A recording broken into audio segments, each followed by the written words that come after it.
ሰላም ውድ ቤተሰቦቼ ሁላችሁም ኦርቶዶክሳውያን ይህንን መልእክት ልታዳምጡ ይገባል። ብዙ ነገር የምትማሩበት ቪዲዮ ነው። እስከ ፕሮግራሙ ፍጻሜ ድረስ አብራችሁን ቆዩ። ወደ ቪዲዮ እንሄዳለን። ሰይጣንን አታሉት። ሰይጣናት ስትጸልዩ ጸሎታችሁ ስግደታችሁ ይቀያየርበት። ሁል ጊዜ ለምሳሌ ዛሬ ሁል ጊዜ 3 ሰዓት ነው ከምሽቱ የምጸልየው፣ ጠዋት 12 ሰዓት ነው 11 ሰዓት የምጸልየው ብላችሁ ፊክስ አታደርጉት። 27 ነው የምሰግደው 40 ነው 100 ነው የምሰግደው ብላችሁ ፊክስ አታደርጉት። ሰዓቱን፣ ስግደቱን፣ ጸሎቱን ፊክስ አታደርጉት፣ ቀያይሩት። የዚህን ጊዜ ሰይጣን እናንተ ላይ ፕላን ማድረግ እቅድ መያዝ አይችልም። በቃ ታታሉታላችሁ። ልትቆርቡ ከሆነ እንደማትቆርቡ አድርጋችሁ ለህሊናችሁ ለልባችሁ ነግራችሁ ልክ እሑድ ለምሳሌ የምትቀበሉ ከሆነ ቅዳሜ ማታ ነው መዘጋጀት ያለባችሁ። ታጥራችሁ መንበራችሁ መዘጋጀት፣ ከዛ ለማስቀደስ ነው እንደምትሄዱ ነው ለራሳችሁ መንገር ያለባችሁ። ይሄ ምንድነው? ሰይጣንን ለማታለል። ለምን ይቀድማል? ለጌት በህልመ ሌሊት ሊመታችሁ ይችላል፣ በሆነ ነገር ሊያደርጋችሁ ይችላል። ስለዚህ እንደዛጋችሁ እንደሚያስቀድስ ሰው አስቀድሳችሁ ልክ የቁርባን ሰልፍ ላይ ተሰለፉ፣ ከዛ ቁረቡ። ይሄ ሰይጣንን አታለላችሁት ማለት ነው። ሰይጣንን ሸወዳችሁት ማለት ነው። በፊት እሱ ነበር የሚሸወድ። አሁን እናንተ እንዲህ ካደረጋችሁ ሰይጣን በፍጹም ቀድሞ እናንተ እቅድ መያዝ አይችልም። አሁን እናንተ እቅዳችሁን ስለምትናገሩ ሐሳባችሁን ስለምትናገሩ እሱ ቀድሞ ያበላሽባችኋል። ለመስራት አቀዳችሁ ዝም በሉ፣ ለማግባት አቀዳችሁ ዝም በሉ፣ የሆነ ነገር ለመፈጸም ውጭ ሀገር ለመሄድ ፕሮሰስ ጀመራችሁ ዝም በሉ። በቃ አትናገሩ። ለሰው ስትናገሩ ሰይጣን ይሰማና ያጠቃችኋል፣ ያን ነገር ያበላሽዋል። አትናገሩ፣ ሰውሩ። ሚስጥረኛው ነው። እቅዳችሁን ዝም በቃ ለእግዚአብሔር በሚስጥር ንገሩት። በሚስጥር ስትነግሩት በግልጥ ነው ዋጋውን የሚሰጣችሁ። ውድ ቤተሰቦቼ ይሄ መምህር ያነሱት ነገር በጣም ወሳኝና አስፈላጊ ጉዳይ ነው። እኔም ከዚህ በፊት ደጋግሜ ይህንን ጉዳይ ተናግሬያለሁ። ሰይጣንን ማታለል ያስፈልጋል። የምናታልለው ደግሞ ተደጋጋሚ በምናደርጋቸው ነገሮች ላይ በጣም ጥንቃቄ በማድረግ ነው። ለምሳሌ ቄስ ሄኖክ እንዳነሱት ጸሎታችን ልማዳዊ እንዳይሆን መጠንቀቅ በጣም አስፈላጊ ነው። ይህንን ነገር ደጋግሜ ተናግሬያለሁ። ለምሳሌ ማታ 3 ሰዓት ላይ አርጋኖን የምንጸልይ ከሆነ በየዕለቱ በሰዓቱ ያንን ጸሎት ብቻ መጸለይ የለብንም። እመቤታችንን የሚያመሰግን ጸሎት፣ ሌላ ጸሎት በአርጋኑን ተክተን መጸለይ እንችላለን። ይህንን የምናደርገው አርጋኑን ጠልተን ወይም ደግሞ አርጋኑን ጥሩ ስላልሆነ ሳይሆን የሰይጣንን ስራና ዓላማ ምስጢሩን እንዳይረዳ እንዳያውቅ አንዱ የምናደርግበት መንገድ በዚህ መንገድ ነው ማለት ነው። በዚህ መንገድ እንቀይራለን። ይህንን ስናደርግ ግን እያወራን ምናምን ሳይሆን በራሳችን በውስጣችን በሚሰሙን ስሜቶች በምናደርጋቸው ነገሮች ከራሳችን ጋር በመነጋገር የምንፈጽመው ጉዳይ ነው ማለት ነው። ስለዚህ ማታ 3 ሰዓት ላይ አርጋኖን የምንጸልይ ከሆነ ለምሳሌ በሌላ በእመቤታችን ጸሎት በመልካ ማርያም መቀየር፣ በጣም በሚገርም ሁኔታ መልካ ማርያም ማድረግ፣ የህልና ጸሎትን መጸለይ፣ እመቤታችንን የሚያወድስ ሌላ ጸሎት ጸልዮ በዛ አይነት መንገድ ውስጥ መሄድ ያስፈልጋል። በጣም መጠንቀቅ የሚያስፈልገው ዛሬ ብዙዎቻችን ጸሎት ጀምረን ገና ሳምንት ወይም 15 ቀን ጸሎት ሳንጸልይ አስጠላኝ፣ ሰለቸኝ፣ ደከመኝ የምንል ሰዎች አለን። ይህ የሚያደርገው ዲያብሎስ ነው። ለምንድን ነው የሚያደርገው? ምክንያቱም እናንተ የምታደርጉትን ነገር መንፈሱ ልማዳዊ አድርጎ ጸሎታችሁ አሰልቺ፣ ስግደታችሁ አሰልቺ፣ መንፈሳዊ ሕይወታችሁ አሰልቺ እንዲሆን ደጋግሞ ይነግራችኋል። ስለዚህ ለምን ጸሎት እያደረግኩኝ፣ ለምን እየሰገድኩኝ፣ ለምን መንፈሳዊ ምግባር እያደረግኩኝ ይደብረኛል፣ እንደዚህ ይሆናለሁ እያላችሁ እንዲያስጠላችሁ በማድረግ ከጸሎቱ ከመንፈሳዊ ሕይወት ያርቃችኋል ማለት ነው። በጣም ወሳኝ መልእክት ነው። እቺ የ1 ደቂቃ ወይም የ2 ደቂቃ መልእክት በሕይወታችን ውስጥ በጣም ብዙ ነገር የምታመጣ ነች። ዛሬ ለዚህ ነው ሰርተን ፍሬ እንዳናፈራ፣ ሰግደን ጸልየን መንፈሳዊ ሕይወትን አድርገን ፍሬ እንዳናፈራ ዲያብሎስ በዙሪያችን ትልልቅ ፈተናዎችን እያመጣ የሚያስቸግረን አንዱ ይህንን ጉዳይ ስላልተረዳን ነው። እያንዳንዱ የምናደርገውን ነገር ሁሉ ለሸው ለመታየት የምናደርግ ሰዎች በጣም በዝተናል። ቤተ ክርስቲያን የምንሄድ ከሆነ ለመታየት ለሸው፣ አለባበሳችን፣ ድርጊታችን፣ ነጠላ አለባበሳችን፣ እያንዳንዱ ነገር ለሸው ለድርጊት ብቻ እየሆነ ተቸገረናል። ትክክለኛ ተግባራዊ ክርስቲያን ለመሆን እያንዳንዱ ነገራችን በድብቅ ሊሆን ይገባል። ቄሲስ እንደተናገሩት ሰይጣንን ማታለል ያስፈልጋል።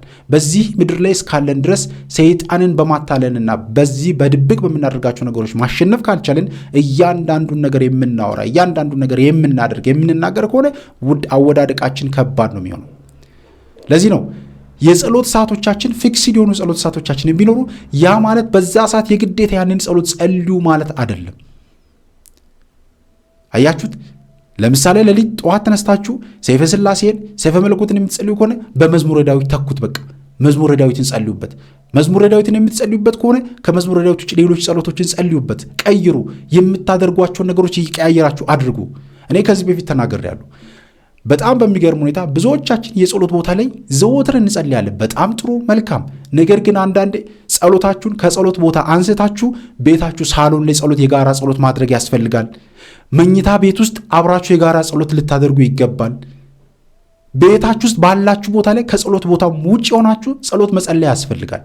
ልማዳዊ እንዳይሆን ማድረግ የምትችሉት አንዱ በዚህ መንገድ ነው። ምግብ ስትመገቡ ለምግቡ ብቻ ጸሎት ማድረግ ሳይሆን ከምግቡም ጭምር አብሮ በጋራ የቤተሰብ ጸሎት ማድረግን በጣም መለማመድ ያስፈልጋል። ይህንን የምናደርግ ከሆነ በቤታችን ያደፈጠውን በኑሯችን ያደፈጠውን በሕይወታችን ውስጥ አድፍጦ በረከታችንን፣ ጸጋችንን፣ እድላችንን፣ ሰላማችንን የሚወስደውን መንፈስ በቀላሉ መቆጣጠርና ማሸነፍ እንችላለን ማለት ነው።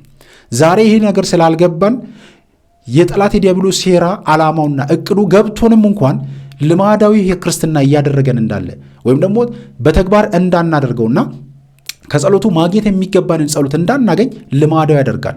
ለምሳሌ ማታ የምትጸልዩት ውዳሴ ማርያም ከሆነ ውዳሴ ማርያሙን ብቻ እንድትጸልዩና በዛ ጸሎት ተጠምዳችሁ ውዳሴ ማርያሙን በየቀኑ የሽምደዳ ጸሎት እንዲሆን ያደርጋል ማለት ነው። ይህንን በጣም መጠንቀቅ አስፈላጊ ነው። በጣም መጠንቀቅ። ስለዚህ ይህንን የምናደርግ ከሆነ በደንብ አድርገን የዲያብሎስን ሴራና ዓላማ እናሸንፋለን። እስቲ ደግመን አሁንም እናዳምጡ ይህንን መልእክት። ሰይጣንን አታሉት። ሰይጣናት ስትጸልዩ ጸሎታችሁ ስግደታችሁ ይቀያየርበት። ሁልጊዜ ለምሳሌ ዛሬ ሁልጊዜ 3 ሰዓት ነው ከምሽቱ የምጸልየው፣ ጠዋት 12 ሰዓት ነው 11 ሰዓት የምጸልየው ብላችሁ ፊክስ አታደርጉት። 27 ነው የምሰግደው፣ 40 ነው 100 ነው የምሰግደው ብላችሁ ፊክስ አታደርጉት። ሰዓቱን፣ ስግደቱን፣ ጸሎቱን ፊክስ አታደርጉት። ቀያይሩት። የዚህን ጊዜ ሰይጣን እናንተ ላይ ፕላን ማድረግ እቅድ መያዝ አይችልም። በቃ ታታሉታላችሁ። ልትቆርቡ ከሆነ እንደማትቆርቡ አድርጋችሁ ለህሊናችሁ ነግባችሁ ነግራችሁ ልክ እሑድ ለምሳሌ የምትቀበሉ ከሆነ ቅዳሜ ማታ ነው መዘጋጀት ያለባችሁ። ታጥራችሁ ምን ብላችሁ መዘጋጀት። ከዛ ለማስቀደስ ነው እንደምትሄዱ ነው ለራሳችሁ መንገድ ያለባችሁ። ይሄ ምንድነው? ሰይጣንን ለማታለል። ለምን ይቀድማል? ለጌት በህልመ ሌሊት ሊመታችሁ ይችላል። በሆነ ነገር ሊያደርጋችሁ ይችላል። ስለዚህ እንደሚያስቀድስ ሰው አስቀድሳችሁ ልክ የቁርባን ሰልፍ ላይ ተሰለፉ። ከዛ ቁረቡ። ይሄ ሰይጣንን አታለላችሁት ማለት ነው። ሰይጣንን ሸወዳችሁት ማለት ነው።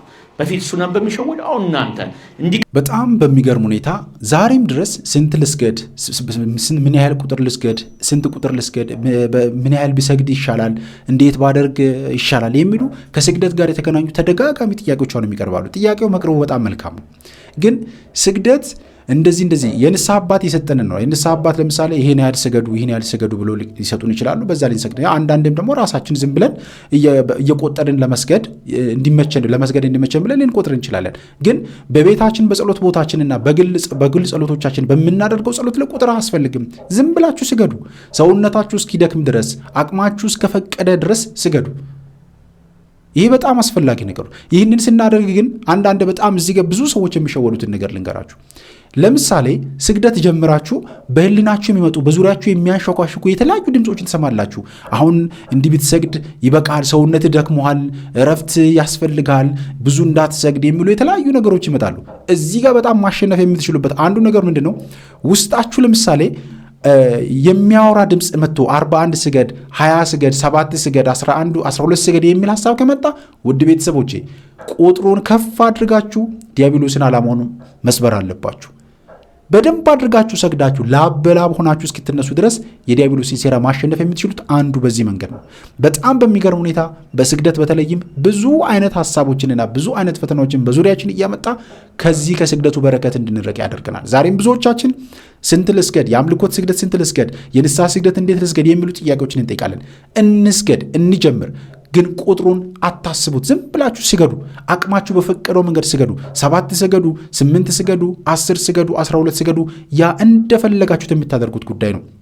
ነገር ግን የንስሐ አባት የሚሰጡን ቀኖና በሚኖርበት ጊዜ ላይ በዛ የንስሐ አባታችን በሰጡን ቀኖና መሰረት ለምሳሌ ለ7 ቀን 21 ስገዱ ከተባለ ያንን የግዴታ እየቆጠረን እንሰግዳለን ማለት ነው። ምክንያቱም የንስሐ አባታችን ትእዛዝ ስለሆነ ማለት ነው። ከዛ ውጭ ግን ያለውን ጊዜ እንደፈለግን መስገድ እንችላለን። መቁጠር ግዴታ አይደለም ማለት ነው። ብትቆጥሩ ችግር አለው እያልኩኝ አይደለም። መቁጠር ግን አስፈላጊ አይደለም። ዝም ብለን መስገድ በጣም ወሳኝና አስፈላጊ ጉዳይ ነው። ከዛ ውጭ ግን ስጋውና ደሙን ለመቀበል በምናደርጋቸው መንገዶች ውስጥ በጣም ጥንቃቄ ልናደርግ ይገባል። ዛሬ በጣም በሚገርም ሁኔታ ብዙ ዋጋ እየከፈልን ያለነው ስጋውና ደሙን እንኳን በምንቀበልበት በምናደርግበት መንገድ እንኳን እያንዳንዱ ድርጊቶቻችን የሸው እየሆነ የተቸገርን ነው ያለነው። ለዚህ ነው ዲያብሎስ በጣም እየቀለደብን እየሳቀብን እየተጫወተብን ያለው በዚህ መንገድ ነው ማለት ነው። ከቆረብን በኋላ ስለ ስጋውና ደሙ ያለንን ሐሳብና መንገድ እንዲያስጠላንና ሁለተኛ ወደ ስጋውና ደሙ እንዳንቀርብ ከሚያደርግበት መንገድ አንዱ በዚህነት በመምታት በተለያዩ በዝሙት መንገድ ውስጥ እኛን ከጣለም በኋላ ስጋውና ደሙን ከተቀበልክ በኋላ እንዴት እንደዚህ ትሆናለህ? ስጋውና ደሙ አላዳነህም። የተለያዩ ነገሮችን ቤታችን ውስጥ ያቀርባል። ብዙዎቻችንም ደግሞ የዲያብሎስ ሴራና የዲያብሎስ ዓላማና እቅድ መሆኑ ስላልገባንና ስላልተረዳን ቶሎ ብለን ከጸሎት ሕይወታችን፣ ከመንፈሳዊ ሕይወታችን፣ ከተግባረ ክርስትና ሕይወታችን ወደ ኋላ ፈቀቅ ብለን እንወጣለን። በዚህ ሰዓት ላይ ዲያብሎስ ይመቸዋል እንደፈለገ ሊያደርገን ማለት ነውና በጣም መጠንቀቅ አስፈላጊ ነው። ስለዚህ የምንጸልያቸውን ነገሮች መቀየር አስፈላጊ ነው። የምንጸልየውን ሰዓት መቀየርም አስፈላጊ ነው። ለምሳሌ ጠዋት 3 ሰዓት ለምትጸልዩ ከሆነ 3 ሰዓት ለግዴታ መጸለይ የቤተ ክርስቲያን ስርዓት ቢሆንም ሰዓቷን ወደ ኋላ ገፋ አድርጋችሁ መጸለይ ወይም ደግሞ ወደፊት ገፋ አድርጋችሁ መጸለይ። ይህ ለምንድን ነው? ዲያብሎስ የሚጠብቀው ያችን ሰዓት ነው። ያችን ሰዓት ለማሰናከል ስለሚጠብቅ እናንተ ከዛ በፊት መዘጋጀትና ለጸሎቱ መግባት አስፈላጊ ነው። ከዚህ በፊት ተናግሬያለሁ። ጸሎት ከመጀመራችሁ በፊት 30 ደቂቃ ወይም 40 ደቂቃ ምንም ነገር ማድረግ አይጠበቅባችሁም። የጸሎት ቦታ ላይ ገብታችሁ ተረጋግታችሁ መንፈሳዊ መጽሐፍትን እያነበባችሁ መንፈሳዊ ነገሮችን እያደረጋችሁ ሌሎች መንፈሳዊ ትምህርቶችን እየተከታተላችሁ ከ30 ደቂቃ በፊት ተዘጋጅታችሁ መቀመጥ አለባችሁ። ያ ማለት ምን ማለት ነው? ለምሳሌ 3 ሰዓት ላይ የምትጸልዩ ከሆነ ከ3 ሰዓት በፊት ተኩል ደቂቃ ወስዳችሁ እስከ 3 ሰዓት ድረስ ባለው ሰዓት ላይ ሬዲ ሆናችሁ ተዘጋጅታችሁ መንፈሳዊ ነገራትን እያደረጋችሁ መዘጋጀት በጣም ወሳኝና አስፈላጊ ነገር ነው። ዛሬ ብዙዎቻችን ከምንፈተነው አንዱ ጉዳይ የጸሎት ሐሳብ መበታት ነው አይደል? በጸሎት ሰዓት የተለያዩ ሐሳቦች ይመጣሉ። የተለያዩ ነገሮች በልናችን ይሽከረከራሉ። በዙሪያችን በተለያየ ነገር የሚታዩ የሚመሰሉ ነገሮች የመጡ ይፈትኑናል። እነዚህን ጉዳዮች ለማሸነፍና ጸሎታችን ፍሬ እንዲያፈራ የምንፈልግ ከሆነ ከ30 ደቂቃ በፊት ጸሎታችን 3 ሰዓት ከመጀመራችን በፊት 30 ደቂቃ ወስደን ወይም 20 ደቂቃ ወስደን ተዘጋጅተን ቁጭ ብለን የጸሎት ቦታችን ላይ መንፈሳዊ ነገራትን እያደረግን ልክ 3 ሰዓት ላይ ሲሆን ጸሎታችንን መጀመር አስፈላጊ ነው። ነገር ግን አሁን በዚህ በምታደርጓቸው መንገዶች ላይ 3 ሰዓት ላይ የምትጸልዩ ከሆነ ቀድማችሁ ጸሎቱን መጀመር። ለምሳሌ ማታም እንደዚህ 3 ሰዓት የምትጸልዩ ከሆነ ቀድማችሁ ከ3 ሰዓት በፊት ጸሎቱን ማድረግ። ለምን? ዲያብሎስ ጸሎታችንንና መንፈሳዊ ተግባራቶቻችንን ልማዳዊ ካደረገ በሕይወታችን ውስጥ አደጋ እንዳለ ልታውቁ ይገባል። በጣም መጠነቀቅ የሚገባን ማለት ነው። ለምሳሌ ሰዓታት፣ ቅዳሴ መሳተፍ፣ በቤተክርስቲያን ስርዓት የምትሳተፉባቸው መንገዶች፣ የምታደርጓቸው ነገሮችም ልማዳዊ እንዳይሆኑ በጣም መጠንቀቅ አስፈላጊ ነው። ይህንን ነገር በጣም መረዳት ያስፈልጋል። እያንዳንዷን ተግባር ዲያብሎስ ከኛ እንቅስቃሴና ከኛ ድርጊት አንጻር በደንብ ይከታተላል። በተለይም አብሮን ያደገ የቡዳ መንፈስ፣ የአይነ ጥላ መንፈስ፣ የመተቱ መንፈስ አብሮን ያደገ መንፈስ ካለ ከኛ ጋር የሚመለከት ስለሆነ ከኛ ጋር ያያል። ስለዚህ ይህንን የማሰር ልምድ ከሌለን፣ ይህንን የመቆጣጠር የመቃወም የመገሰጽ ልምድ ከሌለን እያንዳንዷን ነገር እየተከታተለ ቀድሞ ያበላሻል። እንግዲህ አይነ ጥላ ቀድሞ በረከታችንን፣ እድላችንን፣ የትዳር ህይወታችንን የሚያበላሽ መንፈስ ስለሆነ እያንዳንዷን ነገር በማበላሸት ይታወቃል። ስለዚህ ይህንን ነገር ለማስተካከል በእያንዳንዱ ጉዟችንና መንገዳችን ላይ በጣም ጥንቃቄ ልናደርግ ይገባል። ቄሲስ ያነሱት ሐሳብ በጣም ብዙዎቻችን የምንቸገርበት የምንፈተንበት ጉዳይ ነው። ይህንን ሁላችንም ልንጠነቀቀው ይገባል።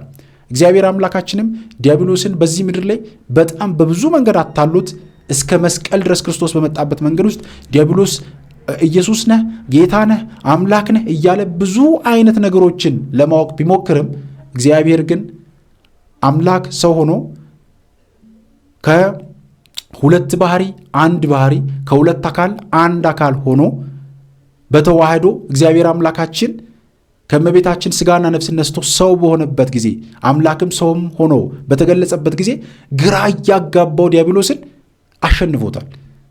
ግራ እስኪጋባ ድረስ ዲያብሎስ አንዴ አምላክ ነው አንዴ ሰው ነው እያለ ግራ እስኪጋባ ድረስ ማለት ነገሮችን መለየት እስኪያቅተው ድረስ ተጨንቆ ዲያብሎስን በዚህ መንገድ አሸንፎታል። ዛሬም እኛ ባለንበት በክርስትና ሕይወታችን ውስጥ በሕይወታችን በምናደርጋቸው ነገሮች ውስጥ ዲያብሎስን ግራ ልናጋባ ይገባል። በሕይወታችን ውስጥ ያደረሰብንን ኪሳራ እሱን በማሸነፍ እሱን በመርገጥ ልናሸንፍ ይገባል። የምናሸንፈው በእኛ ኃይል አይደለም፣ በአምላካችን በመድኃኒታችን በኢየሱስ ክርስቶስ ኃይል ነው የምናሸንፈው። ስለዚህ ይህንን ሁላችንም ኦርቶዶክሳዊ ልናደርግ ይገባል። በዚህ መንገድ ውስጥ ዲያብሎስን ዓላማውን እቅዱን ልናፈርስ ይገባል። ስለዚህ ማታለል የሚባለው በዚህ መንገድ ነው። እያንዳንዷን የምናደርጋትን ነገር ለምሳሌ መቁረብ ፈልገን ከሆነ ሄደን ቤተክርስቲያን ገብተን የሆነ ቦታ ላይ ቁጭ ብለን የቤተክርስቲያኑን ስርዓት ተከታትለን በሚስጥር አድርገን ምንም አይነት ወሬ ምንም አይነት ድምፅ ሳያስፈልግ ተዘጋጅተን አሁን ቄስ ባነት እንዳነሱት ለመቁረብ ሰዓቷ ስትደርስ ተነስተን ሄደን ሰልፋችን ለገብተን ቆርበን ለጥ ብለን ከዛ ቦታ መነሳት። አንዳንዶቻችን ከቆረብን በኋላ እስከ 6 ሰዓት ድረስ ይኸው እንደዚህ እንዲያዝን እንቀመጣለን፣ ሸፍነን እንዲያዝን እንቀመጣለን። በጣም መጠንቀቅ አስፈላጊ ነው። በጣም መጠንቀቅ አስፈላጊ ነው። እንደዚህ መሸፈን ችግር አለው እያልኩኝ አይደለም። በቃ ቆረብን አይደል? ከቆረብን በኋላ እያንዳንዱን ነገር ግንኙነታችን ከክርስቶስ ጋር መሆን ነው ያለበት፣ ከእግዚአብሔር ጋር ነው መሆን ያለበት። ሰዎች እንዲመለከቱን፣ ሰዎች እንዲያዩን፣ ሰዎች እንዲያደንቁን አይደለም እኛ ስጋውና ደሙን የምንቀበለው። ስጋዬን የበላ ደሜን የጠጣ የዘላለም ሕይወት አለው። ስጋዬን የበላ ደሜን የጠጣ የዘላለም ሕይወት አለው፣ እኔም ከእርሱ ጋር እኖራለሁ እርሱም ከእኔ ጋር ይኖራል ተብሎ የተነገረውን ይህንን ቃል ኪዳን በሕይወት ውስጥ እንድንኖረውና እንድንጠቀመው ፍሬ እንድናፈራበት ትዳራችን፣ ቤታችን፣ ሕይወታችን እንዲባረክ ይህንን ነገር ማድረግ አስፈላጊ ነው። ስለዚህ ዲያብሎስን ማታለል፣ ዲያብሎስን ማሸነፍ፣ ዲያብሎስን ግራ ማጋባት በመንፈሳዊ ሕይወታችን ላይ ያስፈልገናል። ይህንን ደግሞ ከመድኃኒታችን ከኢየሱስ ክርስቶስ ነው የተማርነው። ከቅዱሳን አባቶቻችን ይህንን ነገር ተምረናል፣ አስተምረውናል፣ አሳይተውናል። ስለዚህ ይህንን ማድረግ አስፈላጊ ነው። ስለዚህ የጸሎት ሕይወታችሁን መቀየር ያስፈልጋል። በየጊዜው ተመሳሳይ ነገር የምታደርጉ ከሆነ በጭራሽ ዲያብሎስን ማሸነፍ አንችልም። በጭራሽ ማለት ነው። በጭራሽ መቀየር ያስፈልጋል። አንዳንዴም የግዴታ የጸሎት መጽሐፍቶችን ብቻ መጸለይ አያስፈልገንም። አያችሁት? የግዴታ የጸሎት መጽሐፍቶችን ብቻ መጸለይ አይገባንም። በህሊና ጸሎት፣ በቃል ብቻ በጋራ የህብረት ጸሎት በቤተሰብ ውስጥ መጸለይ አስፈላጊ ነው። ከዛ በኋላ አቡነ ዘበሰማያት ብሎ ጨርሶ እግዚአብሔርን አመስግኖ ትንሽዬ ስግደት ሰግዶ እግዚአብሔርን አመስግኖ መነሳት፣ መውጣት፣ መግባት፣ መመላለስ አስፈላጊ ነው። እያንዳንዷን እንቅስቃሴዎቻችንን በጥንቃቄ ከተከታተልን ዲያብሎስን እናሸንፋለን። ነገር ግን ዛሬ ሁሉም ነገራችን ገዳም መሄድ ስንፈልግ ንግግር ነው። የሆነ ነገር ማድረግ ስንፈልግ ከሰዎች ጋር ማውራት ነው። የሆነ ቦታ ልንሄድ ስንል፣ ቅዳሴ ልንሄድ ስንል፣ ሰዓታት መቆም ስንፈልግ ማውራት ነው። በዚህን ጊዜ ዲያብሎስ ሙሉ ነገራችንን ያበላሻል። ለምን? ዲያብሎስ የልብን አያውቅም ብለን ደጋግመን የምንናገረው ለዚህ ነው። ነገር ግን የምናወራውን፣ የምናደርገውን፣ የምንሰራውን ነገር አብሮን ይሰራል፣ አብሮን ያያል። ምክንያቱም አብሮን የተዋሃደ መንፈስ ከሆነ፣ የአየር አጋንንት ሆኖ በአየር ለሚመላለስ ከሆነ፣ አሾክሻኪ መንፈስ ከሆነ ያበላሽብናል ማለት ነው። ስለዚህ ይህንን በጣም መጠንቀቅ አስፈላጊ ነው። የጸሎት ሰዓታችንን በአግባቡ መቃኘት አስፈላጊ ነው። 3 ሰዓት የምትጸልዩ ከሆነ ወይ ከ3 ሰዓት በፊት መጸለይ ወይም ደግሞ ከ3 ሰዓት በፊት ከፍ አድርጋችሁ መጸለይ። ማታ እንደዚሁ 6 ሰዓት የምትጸልዩ ከሆነ 9 ሰዓት የምትጸልዩ ከሆነ እነዚህን ሰዓታት እየቀያየራችሁ ዲያብሎስን ግራ ማጋባት በጣም አስፈላጊና ወሳኝ ነገር ነው። አዎ ቤተ ክርስቲያን ያስቀመጠችልን ሰዓት አለ። ነገር ግን ዲያብሎስ አሁን ባለንበት ዘመን ላይ እያንዳንዷን ነገር ልማዳዊ እያደረገ እያስቸገረን ይገኛል። ስለዚህ ልማዳዊ እንዳይሆን፣ ፍሬ እንዳናፈራ፣ በረከት እንዳናገኝ የሚያደርግበትን መንገድ፣ መዝጊያው መንገድ አንዱ ይህ ነውና እያንዳንዷን እንቅስቃሴና ጉዟችንን በደንብ ልንጠነቀቅና ልንቃኝ ይገባል ኦርቶዶክሳውያን። ስለዚህ ይህንን የምናደርግ ከሆነ እቅዱን፣ ዓላማውን በደንብ አድርገን ማሸነፍ፣ ማክሸፍ እንችላለን ማለት ነውና ስለዚህ ሁላችንም ኦርቶዶክሳውያን ይህንን ልንሰራ ልናደርግ ይገባል። ፍሬ እንድናፈራ፣ በረከት እንድኖር፣ ቤታችን፣ ትዳራችን፣ ኑሯችን እንዲባረክ ይህንን ማድረግ በጣም አስፈላጊ ነው። መዝሙረ ዳዊት የምትጸልዩ ከሆነ በመዝሙረ ዳዊት ቦታ ሌሎች ጸሎቶችን መተካት አስፈላጊ ነው። መዝሙረ ዳዊቱን ደግሞ በሌላኛው ሰዓት ትጸልያላችሁ ማለት ነው። ስትሰግዱ እንዳልኳችሁ ስግደቶቻችሁ ልማዳዊ እንዳይሆኑ የምትሰግዱበትን አሰጋገድን መቀየር አስፈላጊ ነው። ለምሳሌ ግንባር እየነካችሁ መሬት የምትሰግዱ ከሆነ ሌላኛው ጊዜ ደግሞ መቀየር። አያችሁት? በ3 አይነት መንገድ ነው ስግደት የሚሰገደው በአሰጋገድ በእንቅስቃሴ አንጻር። አድኖ የምንለው አለ። ከጭንቅላታችን ዝቅ ብቻ እያለን የምንሰግደው ስግደት አለ። አስተበርኮ የምንለው አለ። ጉልበት ብቻ መሬት የምነካው ግንባር የማይነካው ማለት መሬት። ስለዚህ ሰጊድ የምንለው ደግሞ ግንባር መሬት ነክቶ የምንመለሰው ስግደት ነው። ስለዚህ የአምልኮት ስግደትም ስትሰግዱ ሁሌ በግንባር መሬት መንካት ግዴታ አይደለም። ውድ ቤተሰቦቼ እነዚህ ሶስቱ ስግደቶች በየትኛውም መንገድ ውስጥ አድርጋችሁ ስግደት በምትሰግዱባቸው መንገዶች ውስጥ መስገድ ትችላላችሁ። ለምሳሌ ሁሌ ግንባር ነክታችሁ መስገድ የለመዳችሁ ከሆነ ያንን አሰጋገድ መቀየር፣ አካሄዶቻችሁን በሙሉ በሚታወቅና ልማዳዊ በሆነ መንገድ ውስጥ እንዳታስሩ ከሚያደርጉ ነገሮች አንዱ እነዚህን ነገሮች መለማመድ አስፈላጊ ነው። ኦርቶዶክሳውያን ዛሬ ብዙ ዋጋ እየከፈልን ያለነው እያንዳንዱ ድርጊታችን በሚታይና በግልጽ በሚሆኑ ነገሮች ውስጥ ሆኖ እኛ ፍሬ እንዳናፈራ በዙሪያችን ዛሬ በጣም ብዙ አይነት ፈተናዎች ሆነው ዛሬ ብዙ ነገራችን ተይዞብን ይገኛል። የትዳር ዕድላችን ተይዟል። የበረከታችን፣ የገንዘባችን፣ የጤናችን ሕይወት በሙሉ በችግር ውስጥ እንዲያልፍ እየሆነ ያለው አንዱ በዚህ መንገድ ነውና መንቃት አስፈላጊ ነው። ውድ ቤተሰቦቼ እያንዳንዱን እንቅስቃሴያችንን በደንብ መቃኘት አስፈላጊ ነው። ውድ ቤተሰቦቼ እግዚአብሔር አምላካችን በእውነት ሁላችንንም ለበረከት ያድርገን። እግዚአብሔር አምላካችን አሁን ከፊታችን የሚገባውንም ጾም በረከት የምናገኝበት፣ ሰላም የምናገኝበት፣ ደስታ የምናገኝበት፣ የምንባረክበት፣ የምንቀደስበት ያድርግልን። ጾመን ጸልየን ሰግደን ሱባኤ ይዘን በረከት የምናገኝበት፣ የተዘጋው የሚከፈትበት፣ የተበላሹ የሚስተካከልበት ያድርግልን። ትዳር ላላገኘነውም እንዲሁ ደግሞ በዚህ ጾም ጸልየን ሰግደን ትዳር እግዚአብሔር የተባረከ ትዳር እንዲሰጠን፣ ልጅ የሚያጣን ደግሞ በልጅ እንድንባረክ እግዚአብሔር አምላካችን የተዘጋውን ማፀን ከፍቶ የተባረከ ዘር እንዲሰጠን፣ በሕይወት በኑሯችን ሁሉ የምንፈተን ፈተናዎቻችን አልቀው ፈተናዎቻችን ጠፍተው በበረከት በሰላም በደስታ እፎይ ብለን እግዚአብሔርን እያመሰገንን የምንኖር ያድርገን አምላካችን። ስለዚህ እያንዳንዷን ጉዟችንን ልማዳዊ ማድረግ ላይ በጣም መጠንቀቅ አስፈላጊ ነው። ልማዳዊ ዲያብሎስ፣ ልማዳዊ ክርስትና ብዙ ዋጋ አስከፍሎናል። የአስመሳይነት ክርስትና፣ ቤተክርስቲያን የምንሄደው ለመታየት፣ ለሸው፣ ነጠላ የምንለብሰው፣ አለባበሳችን ቀሚስ የምናደርገው ለሸው፣ ዓላማውና አይቅዱ መንገዱ ከተረሳ ግን ዋጋ ያስከፍለናል። ዛሬም ለዚህ ነው ትልቅ ዋጋ እየከፈልን ያለ ነው። ኦርቶዶክሳውያን በጣም መጠንቀቅ የሚገባን ጉዳይ ነው ይህ ሐሳብ። ስለዚህ እያንዳንዷን ድርጊታችንን በአግባቡ መቃኘት አስፈላጊ ነው። በእያንዳንዷ እንቅስቃሴዎቻችንና መንገዳችን ላይ በጣም በጥንቃቄ መጓዝ አስፈላጊ ነው። ዛሬ በጣም ብዙ ዋጋ እየከፈልን ብዙ ፈተና እየደረሰብን ያለው አንዱ ለዚህ ነው። ብዙዎቻችንም ከጸሎት ሕይወት እየራቅን ያለ ነው። ከመንፈሳዊ ተግባራት ከጸሎት ከስግደት እየራቅን ያለ ነው የዲያብሎስን ሴራ ባለመረዳታችን ነው። አንዳንዶቻችን አውቀን ተረድተንም በጣም ችላ የምንል ሰዎች አለን። ለጸሎት ችላ የምንል ሰዎች፣ ለስግደት ችላ የምንል ሰዎች፣ ለመንፈሳዊ ምግባራት ለበረከት ሥራ ችላ የምንል ሰዎች በዚህ ሕይወት ውስጥ ዲያብሎስ አድፍጧል ማለት ነው። ስለዚህ አንድ ቀን ጊዜ ሰዓትና ጠብቆ ሕይወታችንን ወደማይሆን ደረጃ እያደረሰው ነው። ከስር እንደ ካንሰር ከውስጥ ሆኖ እየበላን ባዶ አድርጎን ይጨርሰናል ማለት ነውና በጣም መጠንቀቅ አስፈላጊ ነው። ያስተማረን የመከረን የገሰጸን የአባቶቻችን አምላክ የእኛም አምላክ እግዚአብሔር አምላካችን በእውነት ስሙ የተመሰገነ ይሁን። ለቄሲስ ሄኖክ ተፈራ እግዚአብሔር አምላካችን ረጅም ዕድሜን ያድልልን።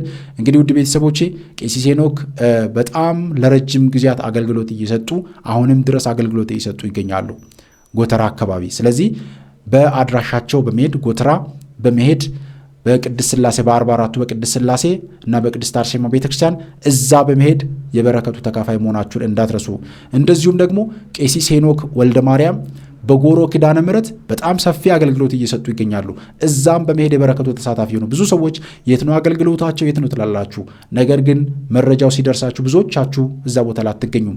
ስለዚህ እያንዳንዳችሁ በጸሎት በስግደት በርትታችሁ እዛ ቦታ ላይ ተገኝታችሁ የበረከቱ ተሳታፊ ሆኑ። በተለይም ደግሞ የቄሲስ ሄኖክ ተፈራ አገልግሎት ብዙ ሰዎች የሚመጡበታል። ብዙ ሰዎች አሁን እየመጡ ነው። አሁን በቅርብ ጊዜ በጣም ብዙ ሰዎች እየመጡ ነው ያሉት። የዛሬ ዓመት አካባቢ ላይ ብዙ ሰዎች አይገኙም ነበር። ነገር ግን አሁን ብዙ ሰዎች የመጡ የበረከቱ ተሳታፊ እየሆኑ ነው። ብዙ ሰዎች እየተፈወሱ፣ ብዙ ሰዎች እየተቀየሩ፣ ብዙ ሰዎች ከሱስ ከተለያዩ ነገሮች የተላቀቁ ይገኛሉ። ጸበሉም አለ፣ ቅባ ቅዱሱም አለ። እንደዚሁም የምትፈልጓቸውን ንዋየ ቅድሳትን መግዛት የምትችሉበት እዛው በቤተክርስቲያን የተዘጋጀ የተባረከ የተዘጋጁ ስላሉ እዛ እየሄዳችሁ ማግኘት ትችላላችሁ ማለት ነው። እንደዚሁም ደግሞ የቄሲስ ሄኖክ አገልግሎትም በጎሮ ኪዳነ ምሕረት እየተደረገ ነው። እዛም በሚመቻችሁ ቦታ ላይ መጣችሁ የበረከቱ ተሳታፊ መሆን አስፈላጊ ነው። እግዚአብሔር አምላካችን ከሁላችን ጋር ይሁን። ይቆየን። አሜን።